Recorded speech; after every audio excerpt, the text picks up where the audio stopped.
Hi friends, ఈరోజు నేను తిరుమలకి వెళ్తున్నాను. అక్కడ మీరు చూస్తున్న ఈ లంగా ఓణి వేసుకోబోతున్నాను. ఇది లంగా ఓణి అయితే కాదు, చీరనే లంగా ఓణిలా కుట్టించాము.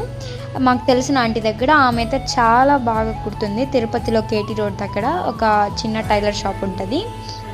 ఆంటీ కూడా యూట్యూబ్లో వీడియోస్ చేస్తున్నారు.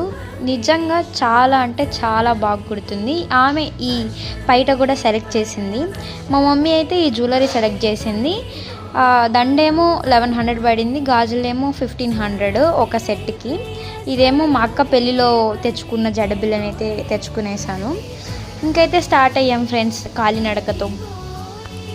అసలు ఏందో నేను ఎప్పుడు కాలినడకనే వెళ్తాను. ఈ ఎండకి నాకు అలిసిపోయి కూర్చుంటూనే ఉన్నాను. చూడండి అడవి పంది ఎలా ఉందో. ఒక దగ్గర అయితే బొరుగులు తిన్నాను. చాలా అంటే చాలా బాగున్నాయి. 2 times వేయించుకున్నాను. ఒక దగ్గర అయితే ఎవ్వరు లేరు, చాలా భయం వేసింది. ఇంకా అయితే నా ఆంజనేయ స్వామి దగ్గరికి అయితే వచ్చేసాం. ఇంకా మోకాలు మెట్ల దగ్గరికి వెళ్ళాం. ఫైనలీ లాస్ట్ మెట్టుకి అయితే వచ్చేసాను. 544కి 1000 స్టెప్ ఎక్కాము. 929కి అయితే లాస్ట్ మెట్టుకి అయితే వచ్చేసాను. మార్నింగ్ మంచిగా దర్శనం అయింది. అంతే గాయస్, బాయ్. మీకు ఆ అవుట్ఫిట్ ఎక్కడ కుట్టించాము ఏంటి అని అది కావాలంటే చెప్పండి, కామెంట్స్లో చెప్పండి. బాయ్.